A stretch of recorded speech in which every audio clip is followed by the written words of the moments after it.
The following is intended only for mature audience. Viewer and listener discretion is advised. Tonight's topic is a debatable, and we will see this as an opinion piece for this evening. If you're going to use the phone lines, please keep it moderated, and we'll have a great time. The following is intended only for mature. Hey folks, P. Basardo here, and you're listening to the Smoke Free Radio Network.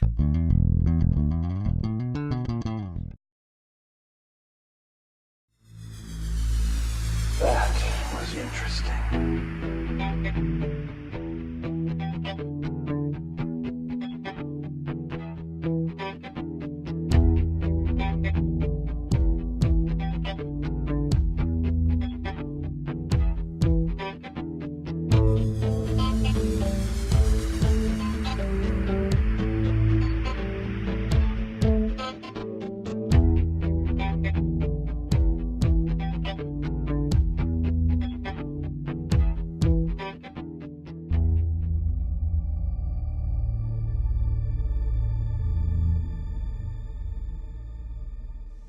Good evening and welcome back to another edition of Vaping and the Mic. This evening, I'm all about balance in my life, most of the time.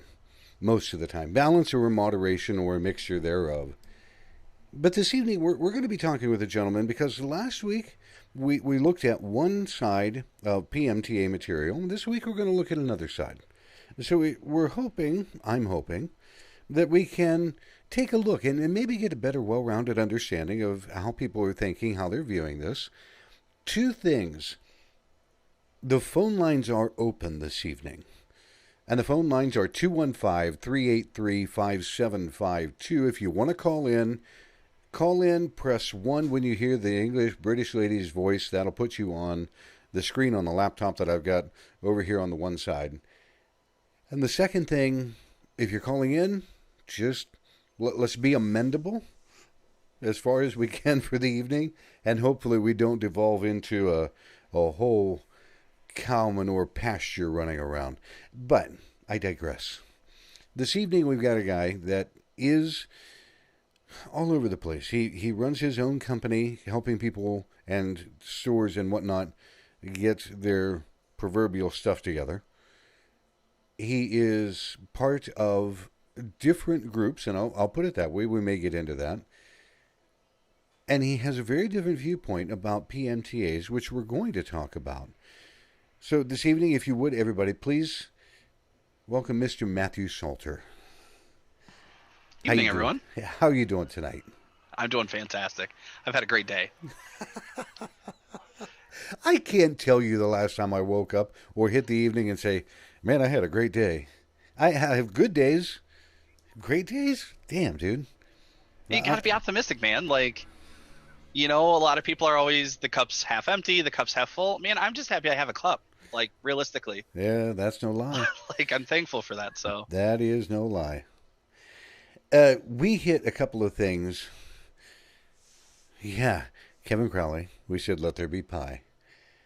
Kevin Crowley, I'm running two chat rooms tonight. I've got the Facebook live chat, and I'm looking over to my left at the YouTube live chat. So if you see me looking like I'm watching a tennis match, you'll know what I'm doing. But we got some people that are chatting in both sides. Hey, everybody. It's good to see everybody here this evening. Again, if you want to comment, if you want to call in, if you want to do these things, I'm amendable. I'll try not to use too much foul language. I mean, I'll do my best. That's about what I can promise. Yeah, maybe we should look like Patrick and Fig, and I need a big cold one or something, or something that requires 2-inch ice cubes. You tell me about your company. What company do you run, and what does it do? So I own Vape Rescue LLC. Basically, it's I say full scale. Don't let me lie to you. It's not truthfully full scale because there's compliance companies out there that do a lot bigger things than I do. But essentially, it's a compliance company to help you stay in tune with federal and state regulations. So, I mean, I have some clients I assist them with obtaining their state licensing to sell and manufacture e-liquid in certain states. I help customers with their referrals process, their ingredient listings, and now the PMTA process. I'll source, if they want to do testing, I'll source HPC labs for them, toxicology labs for them, things of that nature. If they have a fight with their local school board, that they put up a retail vape shop, I will provide them enough, documents and ammunition to be able to go to the school board, make a lot of sense, look really good, and basically win them over. I mean, I had to do that with the vape shops that I'm affiliated with, and when we opened up a store in Iowa, the local high school came and kind of went after us, and we just sat them down and talked to them and won them over and got a license. But I've done convention vetting, for conventions as they're taking vendors in. I'll go over their labeling. I'll go over all their market review stuff, make sure they're up to snuff and good to go, and their booths look good, have the proper nicotine warning. And I mean, I'm kind of all over the place. I do a lot of different things. It definitely sounds like it. And that's good, because being well versed or being able to see many different aspects or many different layers of any industry, I can never say that that's a bad thing at all. You mentioned, even while we were talking in the pre-show, you mentioned that the FDA smacked people around a little bit today. Oh, yes, they did. Tell me on if this you would. wonderful and glorious anniversary of August 8th, 3 years ago. 2016 is now 2019. The FDA, they sent out warning letters. That's kind of their MO at first, to 4 companies on 44 different products for being post August 8th. And, 40 of those products were actually salt-based nicotine e-liquid. For the other 4 were hookah. I think shisha products is what they call them. I don't pay too much attention to that, but for being post 8/8. So the way I kind of look at it is, we know the FDA has been doing a lot of visits, inspections, and whatnot. And one of the things they look at is your documentation for your products to prove that it's pre-8/8. So I mean, it's a safe assumption to say that the FDA probably visited these 4 companies, said, give me your proof. They weren't satisfied with the level of proof. And now they have 15 days, which is a really short period of time for the FDA. Usually it's 30 days, 60 days, to pull their products and kind of remedy the situation, explain to the FDA how they're going to remedy it. Wow. So first enforcement for post 8/8 on a realistic level. I mean, we've seen a few before, but this is true enforcement. And I'm glad to see them taking enforcement. It's just even as I told you, I would love to see them take 400 letters or 4,000 letters and send those out. But realistically, at least they're showing something. Right. Yeah, I mean, granted, and actually I caught some part of Figs and Patrick's live stream earlier. As soon as they hit 4 companies, another 1,400 just released new salt nic SKUs, And that is the God's honest truth. This industry grows at such a rapid pace that currently they can't keep up realistically. I mean, I commonly joke that they're still 2 years behind on everything. But I don't know. It's simple. I mean, they gave us rules to follow. If we want to be taken seriously and have any chance of surviving anything, we should really take those rules seriously. I know that a lot of people, and I'm one of them, everybody that has tried to hop through all the hoops with the FDA has met with frustration and disappointment and all kinds of things, And we're in that boat now, whereas it's looking like, hi, we're all in a barge with no motor, and there's a waterfall that's like right up over there. Which brings me right to, last week I had a conversation, and we talked about why a PMTA is not passable, and all of the small iterations, all the small things that basically went with that thought pattern. Mm-hmm. And I know that you are on the other side of this yardstick. Absolutely. You grab a yardstick, you grab anything, there's always 2 ends to the damn thing. Mm-hmm. So, I'm curious, what makes you say, or believe, or both, that a PMTA is passable? For a few specific reasons. Anybody who's read the newly revised guidance that's been released by the FDA, they've made some massive changes to it. So if you would have asked me 6 months ago before that guidance released if we could ever pass PMTA, I'd say absolutely not. No chance in hell. Because at that point in time, you had to file a PMTA for every single individual SKU, which would have, I mean, even at the FDA's estimated cost of $430,000 for e-liquid, that would have been absolutely astronomical. Now, a SKU, for those who don't know, is a flavor, a nic level, a bottle size.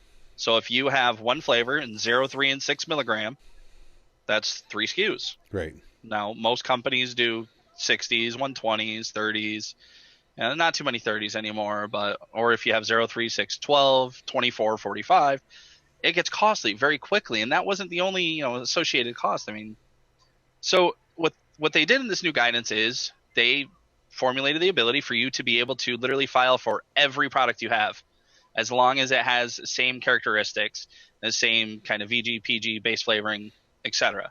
Okay, hold on. Even though there's flavor variants, it's still considered like characteristic. So if I have, and I'm going to ask a lot of questions, some of them because I truly want to know, some of them I'm going to play stupid. All right? Okay. Let's be honest. But if I have a tobacco flavor and a cherry lemonade,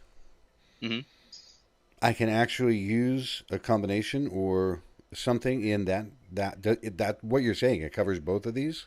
From everything that I have read and understood, yes. And there's a very specific reason for me to say yes. Okay. The biggest portion of a PMTA is the HPHC testing, the harmful or potentially harmful constituent testing. Right, and we're going to talk about that again in a minute too, because I've got questions about that. But this is a very complicated process. It really is. But so essentially, HPHCs is sending your liquid to a lab, and they have to do a panel of 10 different tests. And they have to test for, I want to say even with the ANPRM going on right now, it's like 22 or 19 to 22 constituents. I can't remember off the top of my head right now. But essentially, you have to test for those levels. You have to test specifically for those and see what levels are present in your e-liquid.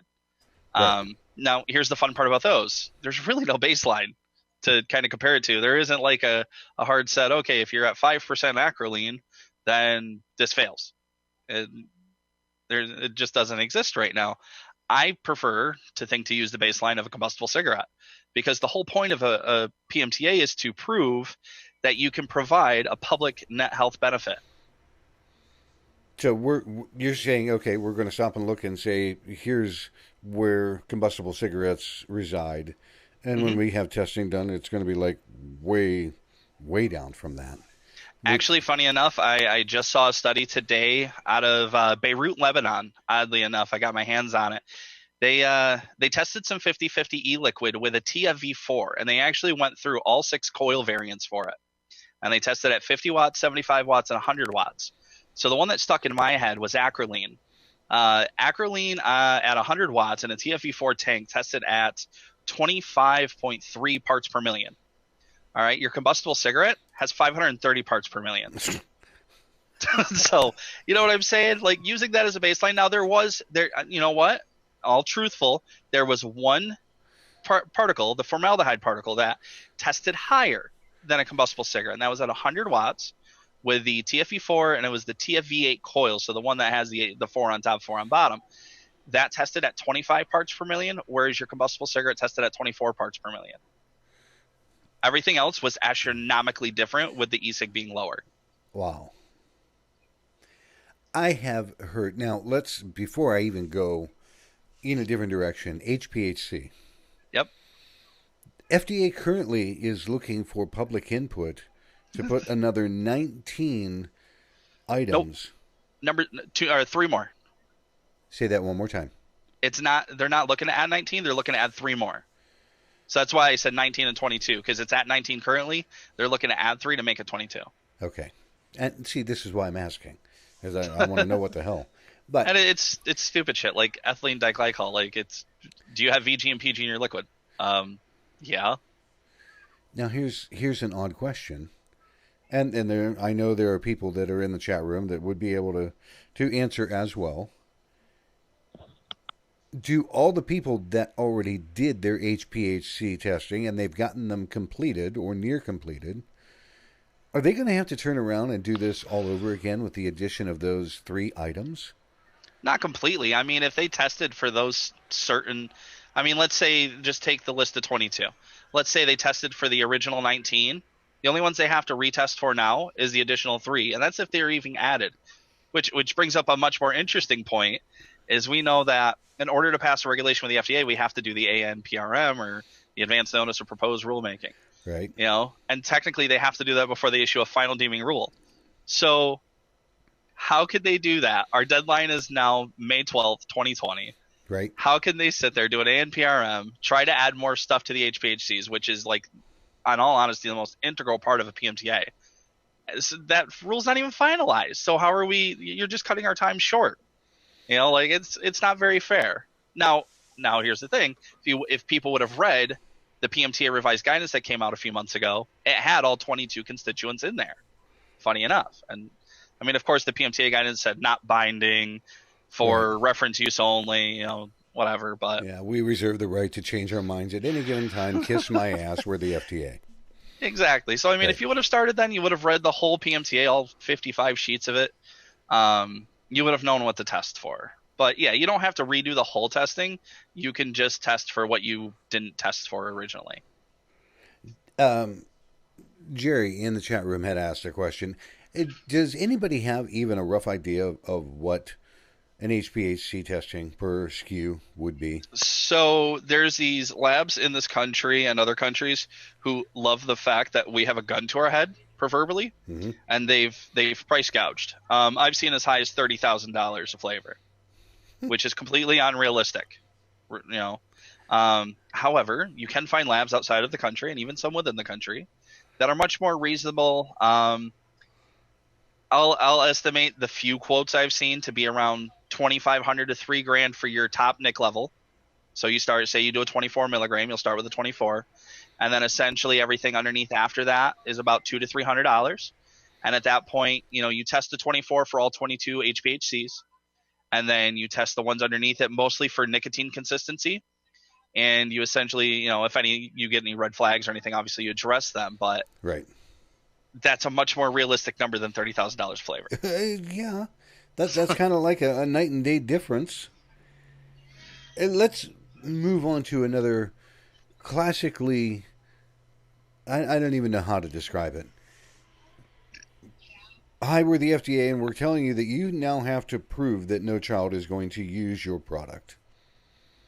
And I don't even remember the definition of what that particular, it's a study that you have to do. Behavioral... It's like a behavioral impact study, I think it is. And how the hell are people going to even think about passing that? Well, that's kind of comes with reading, random things like Gottlieb's Twitter account. And he said numerous times, age-restricted venues. Actually, you know what? The best example I can possibly give you is if you've seen Dave Gravy Morris from Safada's RFID chip that goes underneath the label of an e-liquid bottle. Mm-hmm. That is absolute brilliance. That will literally handle that right there. Done. Really? Because literally when you manufacture the bottle, the RFID chip, you get a stack of them, they scan them in, whatever, and it associates like a barcode number to it, right? You put that underneath the label. Right. So then let's say you're manufacturing, you have a huge spreadsheet with all the RFIDs and each bottle on it, and you sell 500 bottles to a distributor. So you're going to scan those, and it's going to say it's going to XYZ distributor. So the distributor gets those, and they scan them in their system, and it's all based on a phone app, which is the most amazing part, a free phone app. They scan it in, and then they have it in their system, and this also helps with inventory tracking too, which is the beautiful part. They sell them to, say, 10 shops. They scan them, and it says, okay, it went to XYZ shop. So now, from the manufacturing point, they know exactly where the bottle went to the distributor, where those bottles were sold from the distributor to the shop. And then as a customer comes to purchase, they have to present their ID. So as they're presenting their ID, you actually scan their ID using the app. It links that ID to the RFID and to your register. That way, in case that bottle ever gets found in the hands of youth, and let's say a cop decides he's going to take the bottle and he wants to figure it out, where this child got a hold of this, they can literally open the phone, open the app, scan the RFID, and it will tell them what shop it was purchased at, who the adult was that purchased it, their driver's license number, and the year they were born.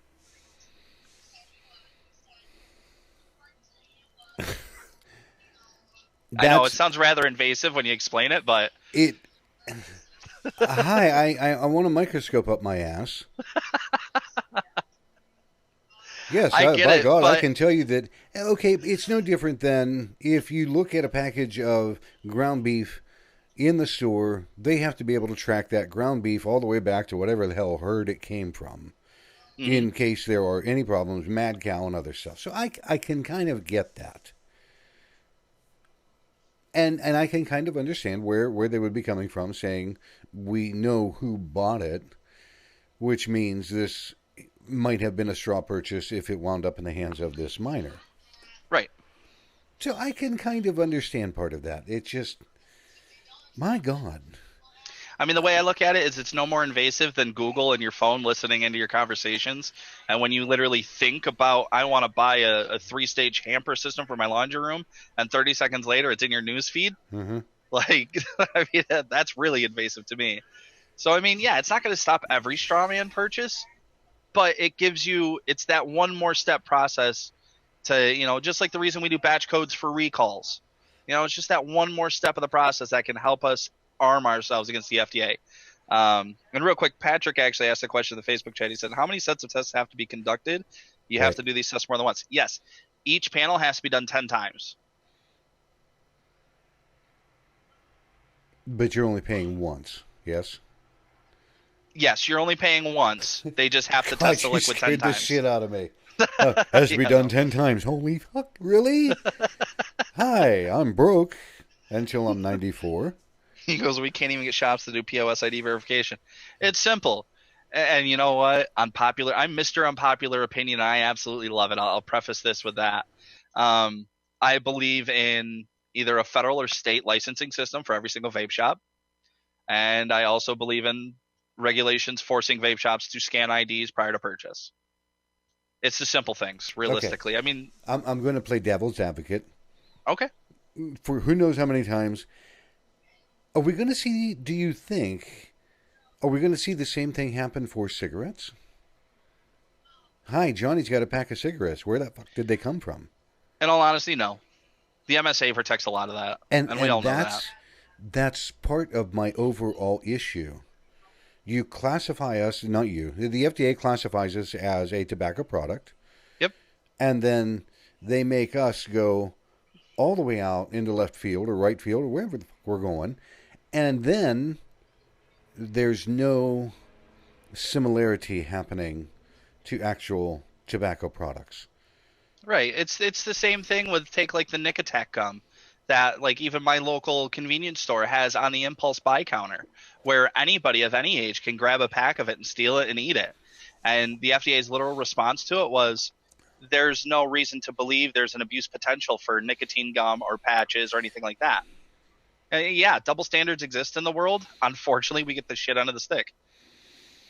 And it is, anybody that's in the vapor industry that has been watching, paying attention, they've got to know by now that the vaping community has gotten a 2x4 shoved so far up its ass, it's not even funny. And we don't It's make horrible. things any better on ourselves. I mean, we could at least spit on it once in a while, but we don't even do that. It's gotten bad. It's gotten real bad. But I digress a little bit. So we've gotten across the hurdle of HPHC. Mm-hmm. And people are going to have to, we'll call it a nice round number of $5,000 per flavor. Yeah, per flavor. And that'll cover all their nicks. Mm-hmm. And if they have 30 flavors, people can do the math and understand that's one cost. Right. Now, you mentioned earlier there was the FDA associating like $430,000 per PMTA. And I think those numbers are still from the original PMTA process, which at the time were grossly underestimated. And now I kind of feel like they're grossly inflated just because they haven't changed them at all. The other portion of cost can come from, and this is not a catch-22, but kind of I don't know how to fucking explain about it. Clinical studies. So they want you to test like cytotoxicity and phytotoxicity, all that good stuff.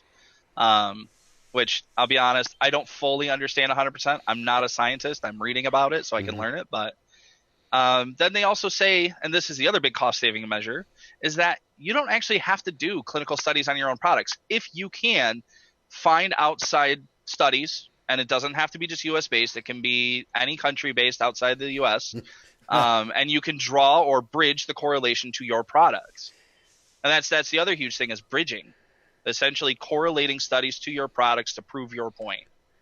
Which I know that they spoke about a bunch of either shops or manufacturers banding together to do a lot of these studies or to find them. And once one does, they all just grab a copy and off they go. The literature review portion is literally going to be, it literally could be a blanket thing for every manufacturer who can reasonably afford the HPHCs. Okay, now I need to ask, when you mentioned that $400,000 number, what is that cost? Is that an additional thing that you pay to the FDA to say, no, you actually don't pay anything to the application? FDA to file a PMTA. All of the regulatory processes we've ever had to do have been absolutely free. Right. So The same thing. Where's the $400,000 come in? That's going to be in, like, they're assuming that you're hiring researchers, that, you know, all the paper you have to print. I mean, the IQOS PMTA, I think, was like 2 billion documents long, which is just kind of overkill in my opinion. But I mean, then again, it is a, you know, diet cigarette. Yeah. Well, they were also shooting for a less harmful category. They were shooting for MRTP, which is like next to impossible to get. You know, just basically clerical costs, testing costs, clinical testing costs. Like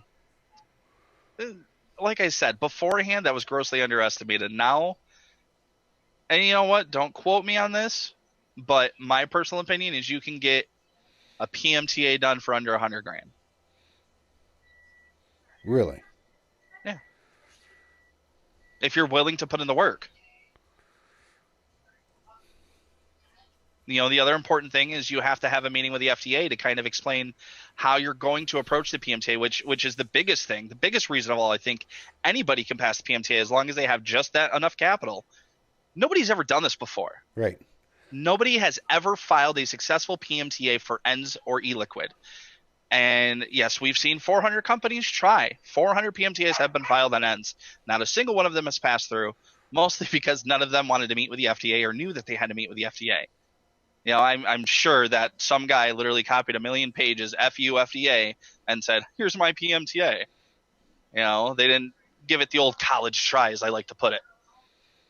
And we literally get to write history with this. It's going to be a case of who presents the best factual information with the best studies, the best testing, and essentially we have to convince the FDA that this is what a PMTA for ENDS should look like. And then they're going to take the best of the cream of the crop and say everybody else has to mirror this or be somewhere close to it. Correct.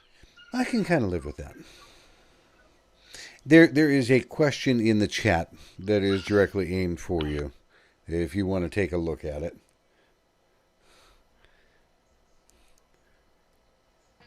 Oh, Figgy Boy asked me, can you recommend laboratories, or is that something reserved to Vape Rescue clients? To be honest with you, I'm still talking with various labs or people who are affiliated with labs. I don't have one set for my clients or for anybody. But in all honesty, as long as I'm allowed to share that information, I'm more than happy to share it with anybody, any manufacturer. You don't have to be a client of mine. Awesome. I believe in helping people. I don't believe in gouging people. I don't believe in the pay-to-play, old school, grown folks bullshit. I'm very much, I want to help everybody, man. I just happen to get paid a little bit of money to do it. I'm reading, you know, the chats and everything else that goes behind it. I keep looking, and I want to bounce back to one thing. So you're saying that, and this is speculation for people that are in the chat rooms who are going to be listening to this on a podcast later. When he says $100,000, it is a speculative number. Absolutely. Okay. So don't ring his doorbell in 6 months and try to crucify the shit out of the guy. It's a guess. Nobody knows. Nobody knows what that number is going to be.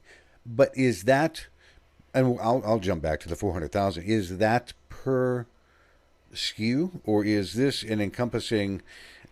I've gotten all my stuff done for 97,000 flavors, and I'm going to file one PMTA for all 97,000. 97,000. The biggest cost prohibitive thing is the HPHCs. Right. The amount that you have tested is obviously going to increase your cost. I'm saying baseline, your average company with maybe 15 flavors. 10 to 15 flavors. Unfortunately, there's companies out there with hundreds of flavors. In all honesty, Higgy Sigs, I love them to death. They are great people, the Higginbottoms. They registered 1.2 million SKUs during the furls process. I could never imagine ever filing 1.2 million SKUs, let alone trying to do HPHCs on them. No.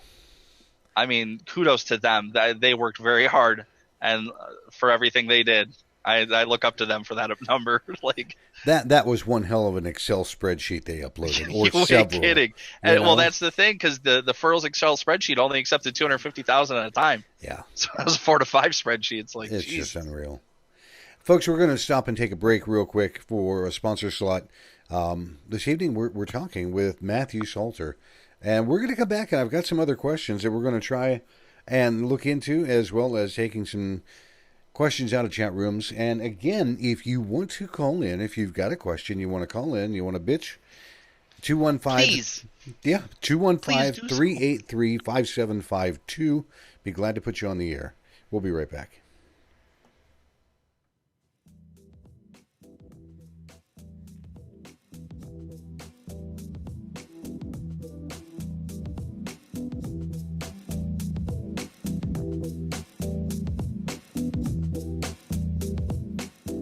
Hey now, this is Dimitri with Smoke Free Radio reminding you to please show some love to our wonderful sponsors. Without them, there would be no Smoke Free Radio, and they are as follows.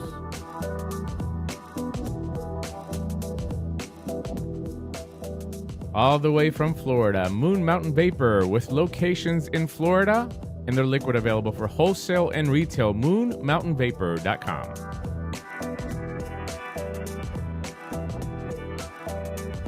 Some of the best custards and tobaccos on the market from the Brickwills Vaping Company.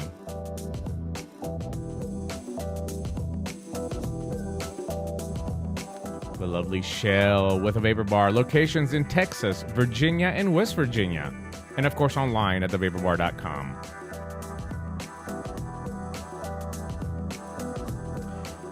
And who says you can't have award-winning e-liquid without cartoon characters? That's exactly what you're going to get at theplumeroom.com.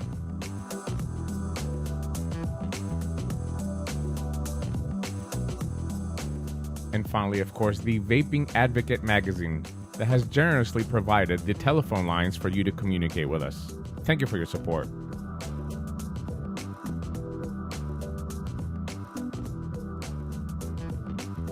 And finally, for you, the listener, don't forget to check out the coupons and codes page on Smoke Free Radio. Pick up some e-liquid and save some money. From all of us here at Smoke Free Radio, thank you for your continued support.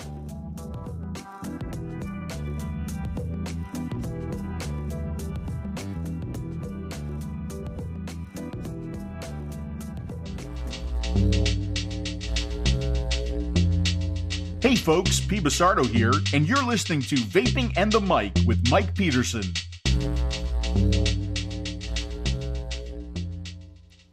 I love his voiceovers that he does. Those things were so damn fantastic. I was tickled. He's got the voice for radio. Oh, I'll tell you what. So, a huge thank you, Phil Basardo. I use those all the time. I love them. In the chat room from YouTube, Mm-hmm.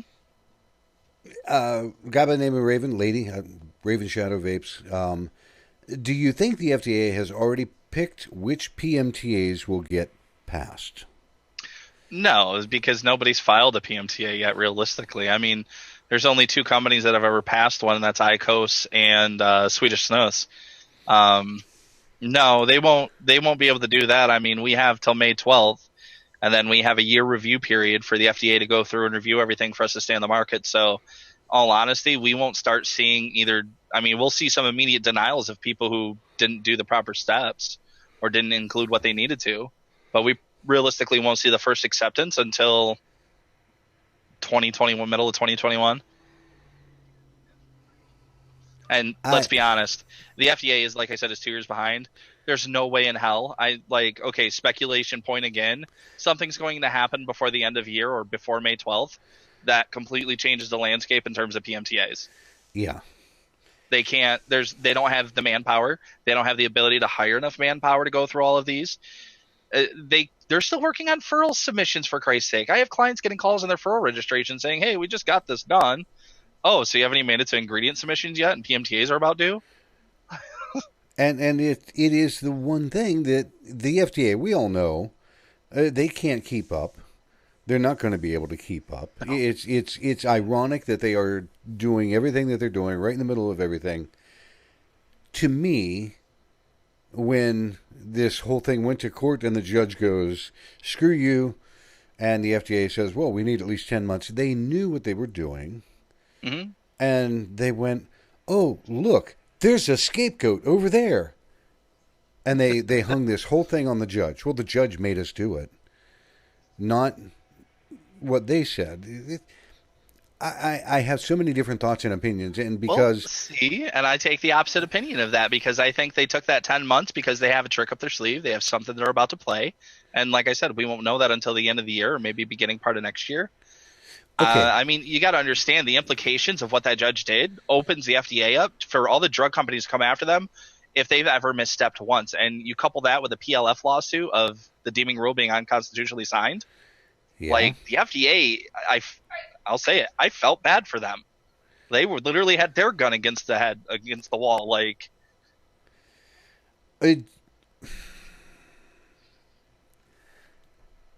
I don't know how the lawsuit, because I've spoken to different people all over, mm-hmm. and you can imagine, I've heard good, bad, the lawsuit that goes through about the lady that actually signed the deeming regs, didn't have the authority.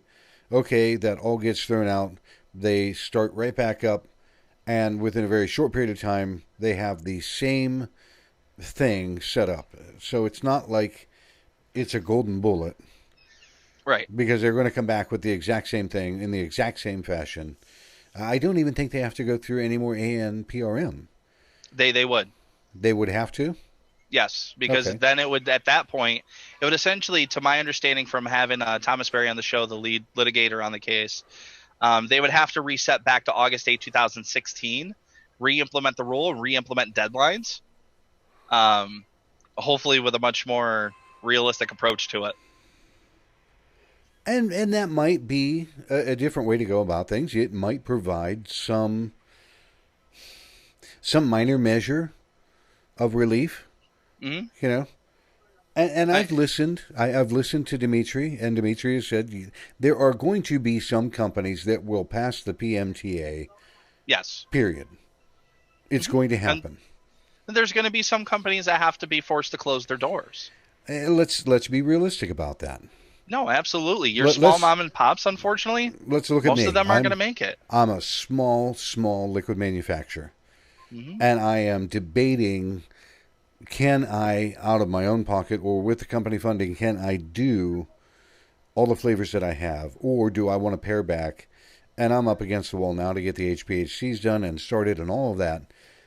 But a lot of people in my same situation are going to go, I can't afford that. Mm-hmm. I have no idea how to get it done. I'm going to sell until the FDA comes and tells me to close my doors. Yeah. I mean, honestly, civil disobedience isn't a bad idea, but I don't think it's for everyone. Very true. I think those who are literally up against the wall with it, who, in all honesty, can't afford the process, need to have that same mindset. And it's a hard mindset to have. I'm going to jump over here because I see somebody's actually in the phone queue. We're going to see if we can actually make this work. Area code 727, you're on the air with Mike and Matthew Salter. How are you? Tremendous. Good evening, gentlemen. How are you? I am doing very well. Tell me your name, if you would, sir. My name is Nick Orlando. Hey! I always make sure because... What's up, guys? Oh, dude. You name it. It's happening. How you doing this evening? Yeah. Great, man. You guys, man, this is an awesome show. I just wanted to let you guys know that. Matthew, thank you for your time. Mike, thank you for setting it all up. I'm getting a lot out of it. Although I'm not a manufacturer, I do have a question for Matthew. Whenever you guys are ready, just a quick question. Go for it, dude. Yeah, what's up? So I spoke with Matthew, I'd say about 30 days ago or so, and he was kind of putting things together. The question I had is, I know Vape Rescue LLC, and I'm hearing a lot about it. Do you also have offerings for retail shops, or is it just for manufacturing? No, I do have offerings for retail establishments. So, and the reason why is because I actually day-to-day manage 8 vape shops. So I can help in the matters of, making sure your SOPs are done correctly, making sure your employee handbooks are taken care of with proper things that you have in it, like sales to minor violations. That was actually a service I was offering for retail shops not too long ago. I think you and I actually discussed that and never got back to it. Training manuals, We Card training. I'm actually personally working on a third-party licensing training course for sort of like We Card, just something cheaper than We Card. Great. Good. Or I remembered we spoke about it. Yeah, absolutely. I mean, if you're having sales slump issues, I can help you kind of source better hardware at a better price, or give you some, retail ideas on how to increase your business presence or convert more smokers. Realistically, anything. Wait, Nick is down there. People in the chat knew that was available as well. Oh no, it's cool. I just want to put a funny in there. Nick's down in that wonderful land of Florida. Oh my God, where there's a vape shop at every street corner. So we need to. Who was it? I'll throw their name out there. We need to get Airbender and their stripper pole back down there. Maybe that'll increase sales. We're not going to have those people at BMX. Thank you very much. I heard about that. I'm like, I'm not even surprised. We're gonna pass on the stripper pole in the twerking contest this go round. Damn, I was looking forward to that. Oh my God! I'm sorry, Matthew. It's just there'll it be makes plenty me of laugh. shows out there with that. Well, that's all I had for you, gentlemen. I'm going to let you get back at it, man, with all the good stuff. Nick, I appreciate you taking time to call in. Always, yes, Nick, always a pleasure to talk to you. I appreciate both you guys. Keep it up. Thank you. Have a great night, Nick.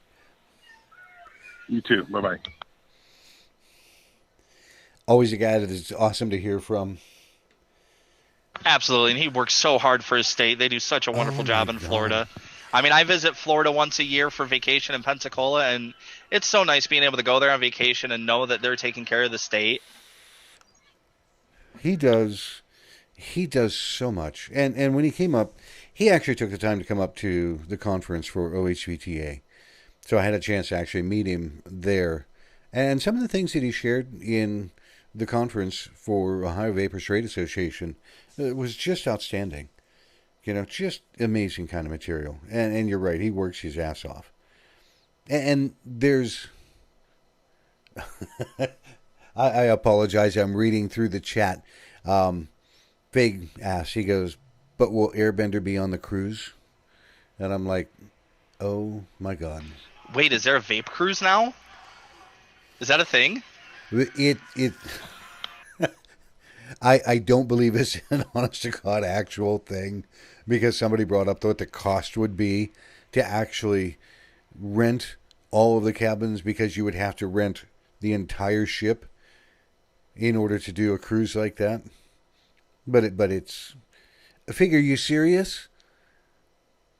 Is there, and I'm asking seriously, figure, is there actually a vape cruise, dude? And I know there's a 10-second or 20-second delay, depending upon what he's watching on. Only $700,000 down. Well, shit, let's just get Candy King to front load us. Perfect. I mean, that's like, what, one Lambo payment? He's got that. Oh, my God. Yeah, James, I agree. He said the industry has run roughshod for so long, it really doesn't understand how much regulation most other industries have that are out there. That is a brilliant point. Thank you to whoever said that. That was James Jarvis. James Jarvis, you beautiful man, you. That's the number one thing that... Okay, so rant for like 2 minutes, please? Go for That's it. the number one thing that drives me nuts in this industry is everybody crying, oh, these regulations are unfair. They're attacking me. No, they're not. These are the same exact things that food goes through and cosmetics go through and drugs go through. Drugs are way worse, by the way. Their costs are, we could never even imagine those costs. This is base level stuff. We're producing a product that people are literally inhaling into their lungs. They deserve to know what's in them at the molecular level. They deserve to know that they're safe. And if we're going to sit here and make cessation claims, then we need to be able to prove that they are in fact healthier than cigarettes. We know they are because they don't combust. So we've already eliminated the 7,000 plus chemicals and everything than that. But what e-cigs do create should be at a lower level than combustible cigarettes, and we should be able to prove that. No problem. You would think. You would think. Yes. But people want to cry because they got to put a nicotine warning on their label. There's a lot of regulation that we have been able to sidestep, and it is time. It's time that the industry grew up and had set rules. There have been people that have been claiming that from day one, so it's one of those things that we could sit and argue about it all damn night, and I'm not even going to head in that direction. But I have a real bitching question for you. Okay. Let's say, for shits and grins, that some people actually make it through the PMTA process. And a couple, even guys like me, little tiny little squirts. We know that 50, 70% of the industry in e-liquid is going to fold up and go away. It's going to happen. So if people have 100 different types of juice on their wall right now, after May or with the end of the time when 2021 rolls around, you're probably going to have about 25 or 30 flavors. What happens after that? No new products are allowed to come on the market. They will be with a PMTA. So here's my take on that. This industry grew too big too fast. And I'm not going to say it was just Juul's fault. They certainly played a role because they literally, not only did they become big, they became so big they started encroaching on big tobacco's, playing field, which is great for smokers. Unfortunately, it was bad for us in the sense that now we have this massive target paint on our back. So essentially, after the PMTA process, I'll be conservative and say 50% of this industry will go away, or supposed to go away. Let's be honest, the enforcement's going to take a few years, but right. We're going to get back to that period of time back in 2014, 2015, where we were at a nice, slow but steady growth up, where we should have stayed. Because vaping's only been around, 10 to 12 years? We're babies in terms of industry, like absolute infants. We need to grow slow, pay our dues, do things the right way. The fact that any company can have 300 flavors on the market is absolutely unrealistic for anything. The fact that we're claiming 200, 300% profit margins on e-liquid is ridiculous when your average retail profit margins are 30 to maybe 50%. This one gets me when you talk about profit margins. Oh, yeah. Let's say XYZ company has 10 flavors that they put through the PMTA process. If anybody thinks that company XYZ is just going to go, oh, I'll take care of that. I paid for all of that. Let's continue business as normal. They need a reality check. Get ready for 2013 prices to come back when you're paying $30 for a 30 mil. Exactly. Because they're going to take that PMTA cost and wrap it right into wholesale for 2 to 3 times the amount of what they paid. Just in case they have another addition that they want to put through a PMTA, they're going to get their money up front. So you're right. Now that 30 mil goes right back to $28.95. On the 60 mil, the 120s, I think those things are going to be bombed out the door because nobody's going to be able to afford them. In all honesty, I would be surprised if we don't see any legislation against 120 mils. Really? I've said that for over a year, 2 years now. Realistically, I think they might cap bottle size too, besides cap nicotine level. We may see where they say, 60 mil is kind of where it needs to be at, or even 100 mil, if we're lucky. Now, all right, now curiosity kills me. What happens if they go the route of England and say, 10 mil in a bottle, max.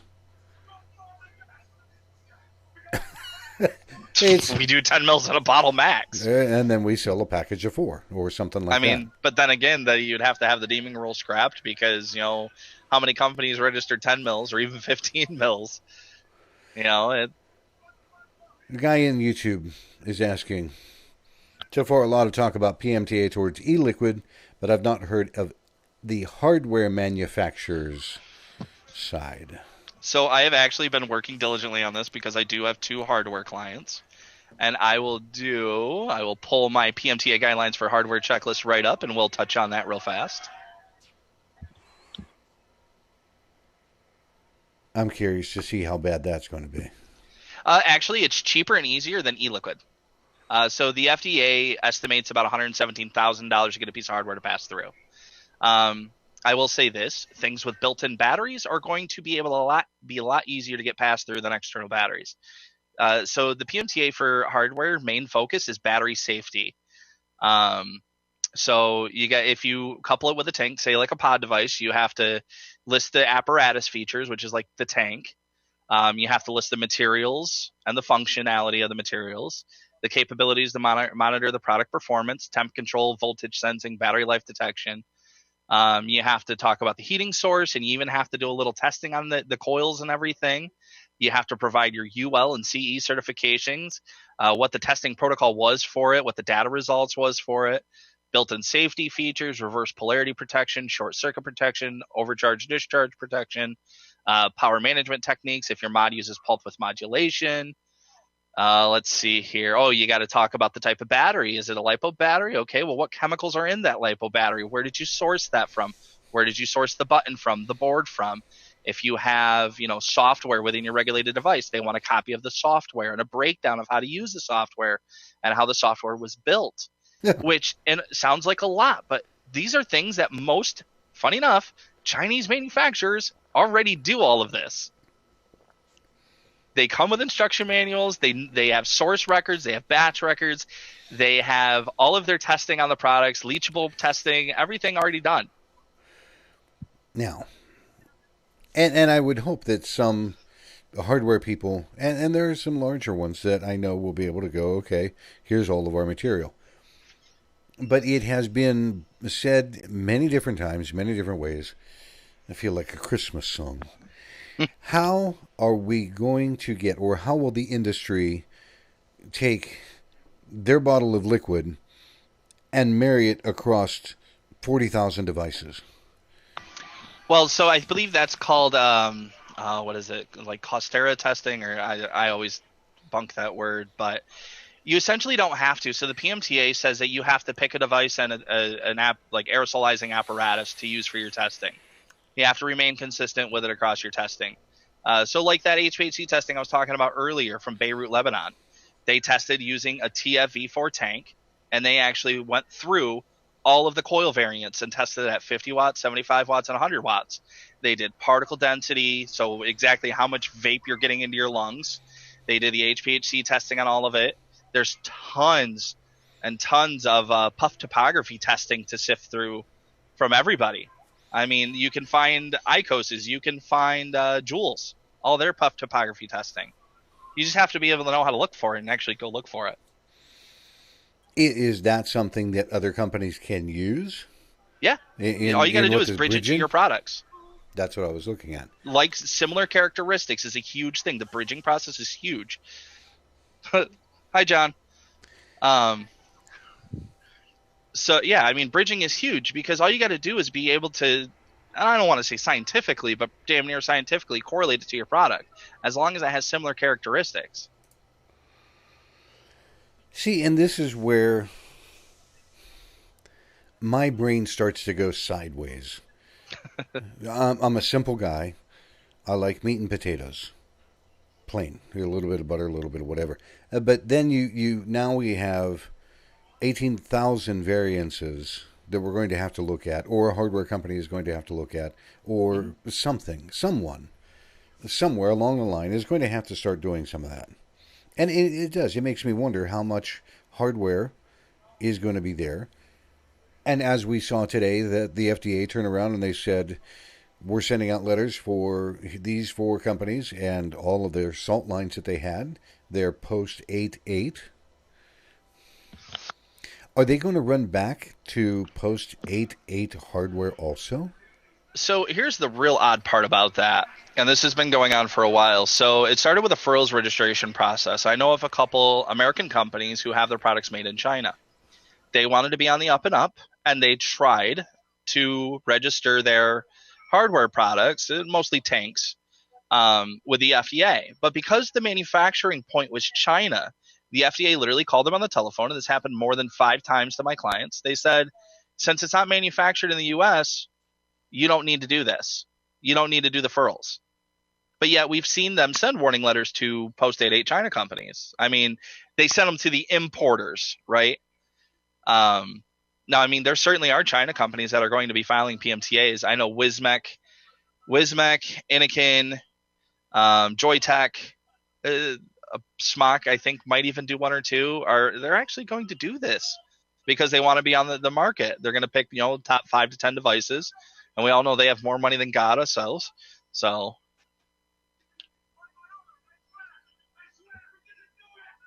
there's a lot of that I look at, that Inokin, larger companies, things like that. Matt, I appreciate you putting all that in the chat. I seriously do. Or John, I'm sorry. John, I love you too, buddy. I'm glad we could squash everything. This is the one thing. For people that are watching, listening, going to catch the podcast, I'm not one of those confrontational people that want to put 2 people in a room and watch them bitch slap each other or fight and knock down, cause drama bullshit. I like to try to think I educate myself to hear different sides of things, different thoughts, different opinions. I had John on, and John blew my mind with some of the things that he was saying. There is no doubt about it. That makes me, if I had listened just for that, I would pack my shit and say, screw it, I'm out of here.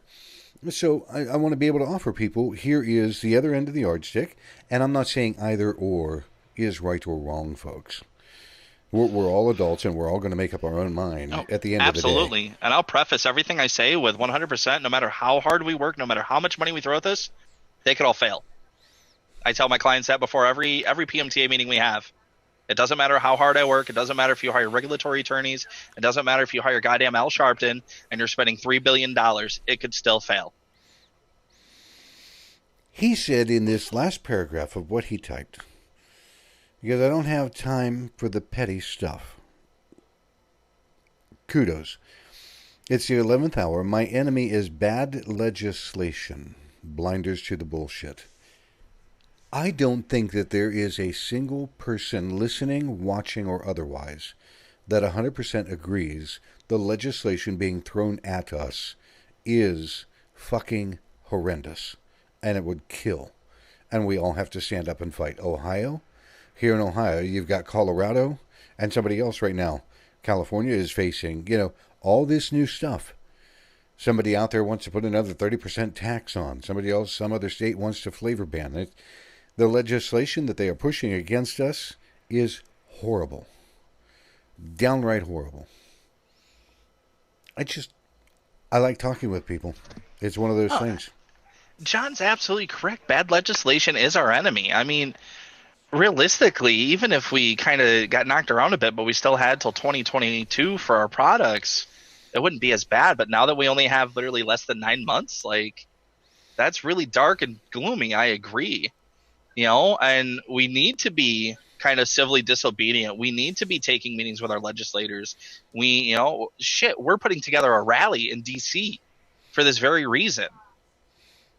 Can I ask you about that before I talk about Sherwin? What is the end goal for that rally? And do you think it's really going to have an impact? And I'm asking that truthfully, not just as a fuck you question. No, absolutely. The end goal, in all honesty, is to get our message out there, to be able to exercise our right to protest, to try and capture some of the public media attention, because all we see in the media right now is complete negative things. And, we feel that our voices need to be heard. And what better way than to take that fight directly to the Capitol? where the bad legislative decisions are made. And do I think it'll have an effect? I mean, that's honestly going to depend on turnout. That's going to depend on the amount of media coverage we can get. I think at the end of the day that this is sort of Custard's last stand. I mean, we have no choice. This is it's been talked about a lot, but nobody's ever followed through with it. I mean, I can tell you right now, like, we have the corporate entity filed. We're getting all the permits together. We're doing this. We're taking the fight straight to them. I think it is going to have an impact. And even if it doesn't, at least at the end of the day, we can say we gave it everything we had. And there's a lot to be said for that. For people to get off their ass, to talk to their legislators, get out, get involved, do something. I love it. Sherwin came into the chat room. Grandpa! He goes, hey guys, I'm feeling constipated, so I thought I'd listen to Salter, and he makes me regular. Oh, I forgot to send him his monthly batch of Metamucil. I'm so sorry, Grandpa. I love Sherwin to death. He's been a great mentor. Let me tell you, before I met Sherwin, I was a wild, loose cannon. I mean, I would spout off at the mouth, and I would never in a million years dream of taking a meeting with a legislator or anything. Oh, tell me it's not really, so. Yeah. Some days I even want to, you know. Yeah. But he really kind of took me under his wing, and I say he taught me how to be politically correct in situations that I need to be, and how to tone myself down and kind of hyper focus on what needs to be said. Honestly, I wouldn't have a compliance company if it wasn't for Sherwin. I watch and listen to a lot of what he says. I've met him in person. Hell of a nice guy. Big shoulders. He's like one of those guys that have the shoulders that you take a button-up shirt and it looks like he just took the hanger and went zoop. Yep. Plumped it.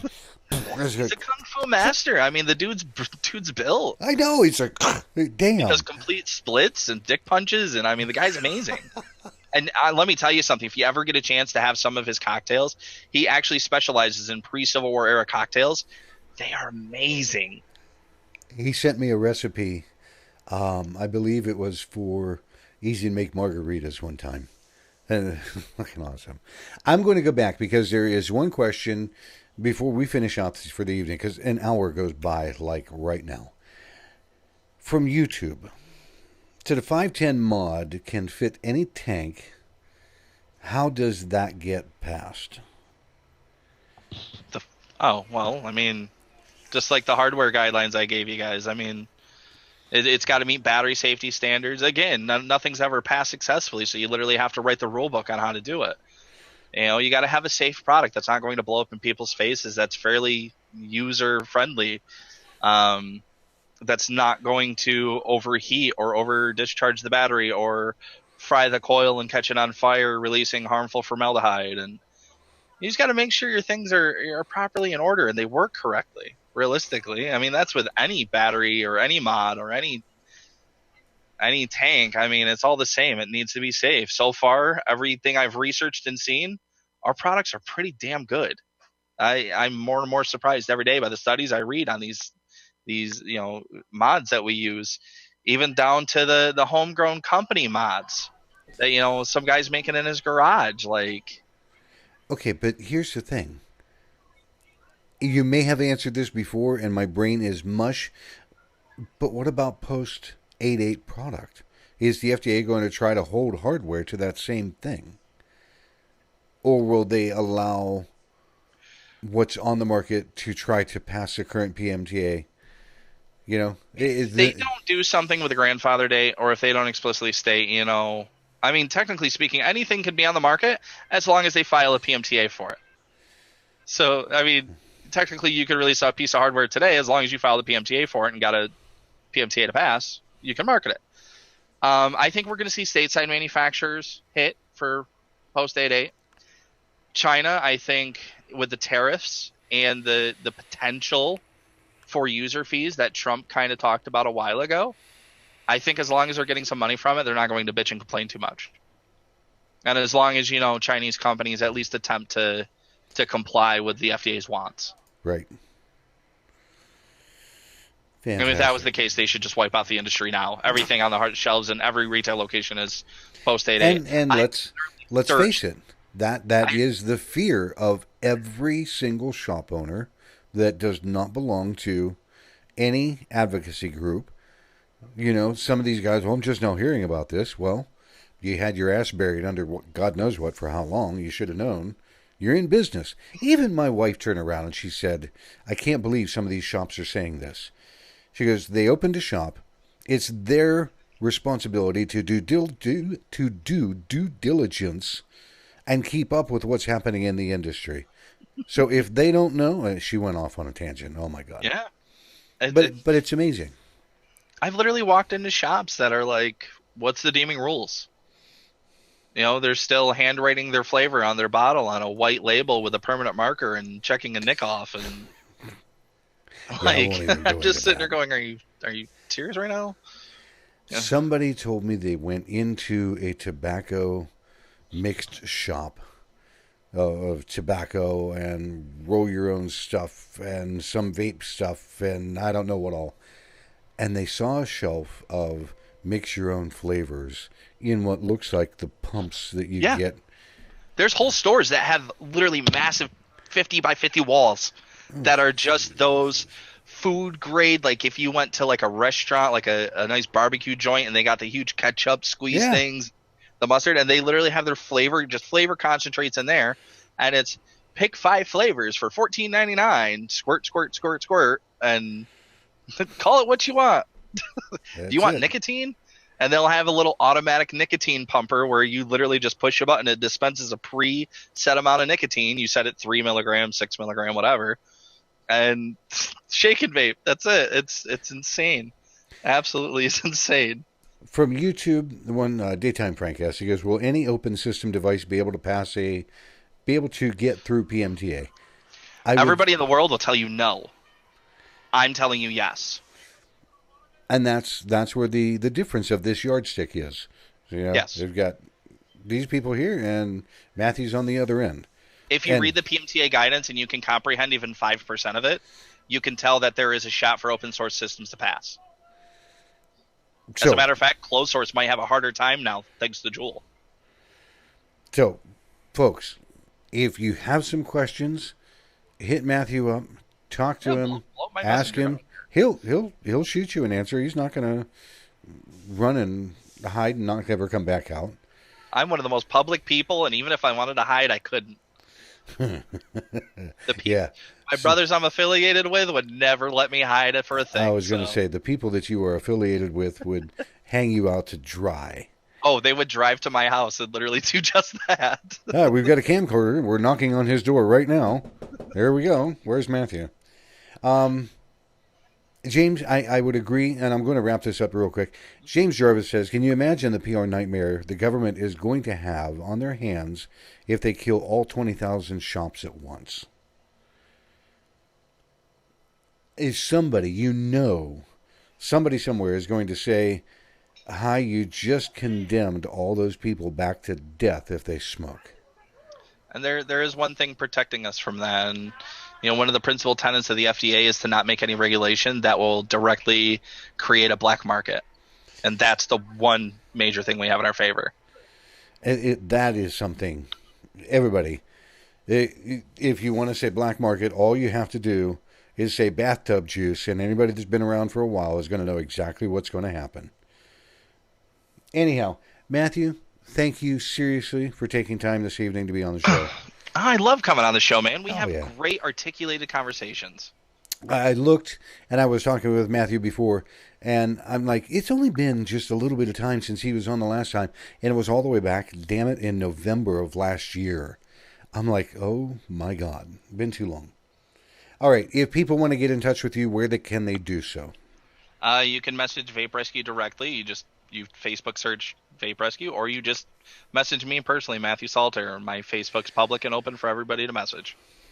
And if you want, he's affiliated with some other people, hit him, hit that wonderful guy, Sherwin Mena. He'll tell you where to find things. Hey, everybody, I appreciate you joining in both on Facebook and on YouTube. It has been an interesting evening. We'll do it again here come next week. I'm not directly sure who I'm going to have on here yet. I sputtered out when I talked with Matthew. But everybody that is watching or going to listen on the podcast, thank you for tuning in, part of the Smoke Free Radio. And We will be back again next week with another edition. Until then, I hope everybody has a great weekend.